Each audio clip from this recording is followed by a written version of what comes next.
Now, Israeli diplomats are calling for the resignation of UN Secretary General António Guterres, accusing him of being pro-Hamas.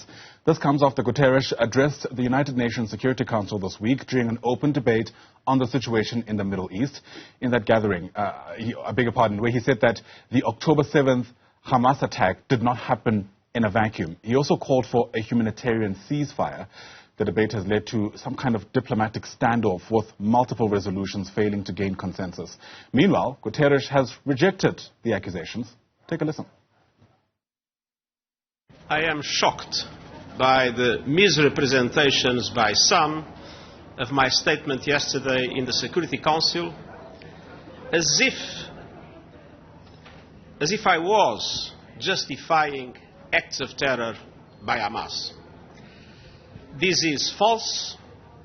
It was the opposite. In the beginning of my intervention yesterday, I clearly stated, and I quote, "I have condemned unequivocally the horrifying and unprecedented 7 October acts of terror by Hamas in Israel. Nothing can justify the deliberate killing, injuring and kidnapping of civilians or the launching of rockets against civilian targets." End quote. Indeed, I spoke of the grievances of the Palestinian people. And in doing so, I also clearly stated, and I quote, "But the grievances of the Palestinian people cannot justify the appalling attacks by Hamas." End quote.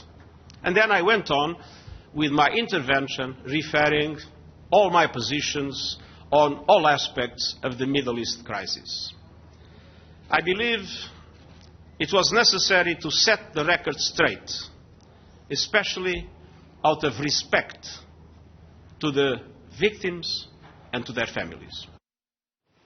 All right, let's make sense of these developments. Bringing our guest, Gustavo de Carvalho is a senior researcher with the South African Institute for International Affairs and joins us now via our video link. It's great to have you on the program, sir. Thanks very much indeed for making time. So there, what we've just listened to is António Guterres responding to the backlash from Israel, essentially. But what he initially said, or at least part of it, is it's important to recognize that the attacks by Hamas did not happen in a vacuum.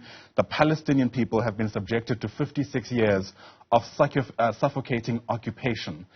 Is that fair comment? Or given his position, should he have steered clear of that, do you think? I think certainly when we look at an issue like the Hamas-Israel crisis and war at the moment, it is one of the most divisive issues that we have since the beginning of the creation of the United Nations. So what we've seen is the United Nations particularly presenting a narrative regarding international humanitarian law and some of the universal values that it actually provides.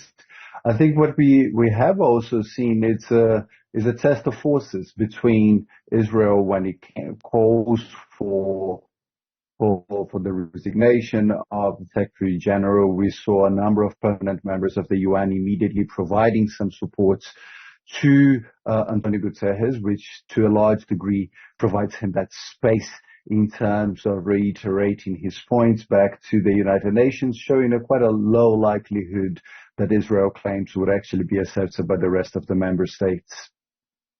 Yeah. You know, I do wonder sometimes, well, let me say this first. You know, in response to what's happened, Israel has obviously called for António Guterres to resign, but it's also emerged this morning that they've also looking to block the visas of UN officials that are hoping to enter into Israel. I wonder what you reckon the long-term game is here in a context where Israel itself is facing criticism for the very apocalyptic scenes that we've seen unfold in Gaza. I think this is part of the problem that we have with the United Nations at the moment. I think when we look into last night, where 2 Security Council resolutions were vetoed on the one side by the United States and on the other side by Russia and China, all of this show that we do have an increase in terms of the crisis of the credibility and legitimacy that the United Nations has had for already quite some time. It is important that the United Nations Security Council manages to get, if at least some solution. I think at this stage, many of us following discussions within the Security Council are not particularly hopeful for a major response from the United Nations, but at least that something that is done. Otherwise, I'm worried that it may be one of the last nails in the coffin of intervening and preventing conflicts. Wow. What does that mean for diplomacy? I mean, what does that mean for the UN's position as a mediator in this conflict? It is a very, very difficult position at the moment. I think with the strained relations between the United Nations and Israel, noting that developing countries have been very supportive to the Palestinian side. We've seen already a lot of developed countries, if not supportive, at least are somehow silenced to specific pressure for Israel to stop in terms of the military operations in Gaza. So to a large degree, we are going for a very difficult ride in terms of the United Nations and multilateralism at large. I think it's important for countries to reflect in terms of their own ability of engaging with. There's been a number of calls for resolutions, if not from the Security Council, at least from the General Assembly. And all of those member states need to be very cautious. I think it is, we understand there is a very divided global geopolitical state, and when we see that divide, particularly within the P5 at the moment and the permanent members of the Security Council, that makes it very worrying for all of us. But I think it has been 8 decades since we've created the United Nations, and I think it is an important effort for member states to ensure there is at least a role for this organization if we don't want to see it fail. Yeah, absolutely. I mean, your commentary around the role of multilateralism, given the standoff, brings us back to that ancient old debate about whether or not it's time to rethink even the structure of the United Nations, whether it's okay to have member states being able to veto decisions at any turn, because this conversation also came up at the height of the Russian assault on Ukraine, right? Russia was just able to veto all those resolutions in the United Nations because of its permanent membership position. And I wonder whether this crucial moment for geopolitics will push any of the member states to honestly taking that discussion genuinely. It's one of those difficult discussions. It remains in the agenda, remains in discussion within the UN and different forum within the UN pushed by different actors. But I think in reality we have seen very little momentum from the permanent members to enable any kind of meaningful reform of the UN Security Council. And I think it's always an important time to have a discussion regarding the ability of this global organization to respond to crisis on the ground.